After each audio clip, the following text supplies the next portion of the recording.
السلام علیکم دوستو، ذرا تصور کریں ایک ایسی سرزمین جسے جنت نظیر کہا جاتا ہے، ایک ایسی قوم جو دہائیوں سے صرف ایک ہی مطالبہ کر رہی، ہمیں فیصلہ کرنے دو کہ ہمارا مستقبل کیا ہوگا۔ لیکن سوال یہ ہے کہ کیا واقعہ کشمیریوں کو آج تک اپنا فیصلہ خود کرنے کا حق ملا ہے کہ نہیں؟ ہر سال 5 اگست آتا ہے اور پوری دنیا میں کشمیر کا ذکر ہوتا ہے۔ 2019 میں بھارت نے جموں کشمیر کی خصوصی آئینی حیثیت ختم کر کے جس کے بعد وادی میں کرفیو، پابندیاں اور گرفتاریاں اور سیاسی آزادیوں پر شدید تنقید سامنے آئی ہے۔ انسانی حقوق کے متعدد تنظیموں نے بھی اس پر سوالات اٹھائے، لیکن ایک اور سوال بھی ہے، کیا لائن آف کنٹرول کے دوسری جانب رہنے والی کشمیری مکمل طور پر مطمئن ہے یا نہیں؟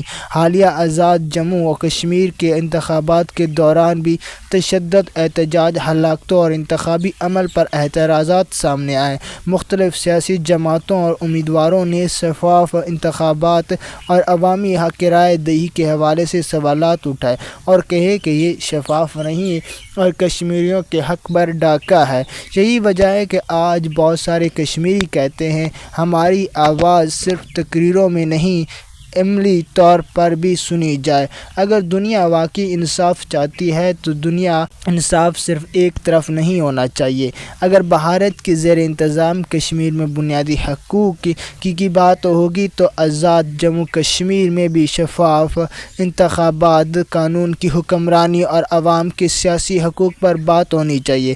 اصول سب کے لیے ایک ہونا چاہیے۔ کشمیر صرف زمین کا مسئلہ نہیں، یہ وہاں رہنے والے لاکھوں لوگوں کی زندگی، عزت اور مستقبل کا مسئلہ ہے۔ کشمیر عوام دہائیوں سے امن، انصاف اور باوقار زندگی کی خواہش رکھتی ہے۔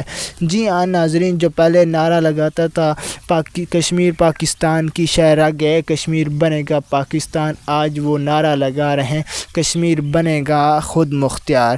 آج 5 اگست کے موقع پر سوال صرف ایک ہی ہے، کیا کشمیریوں کو حق ملے گا جس کا وعدہ دہائیوں سے کیا جاتا ہے، یا پھر وہ اسی طرح عالمی سیاست کی بیچ اپنی شناخت اور مستقبل کی جنگ لڑتے رہیں گے؟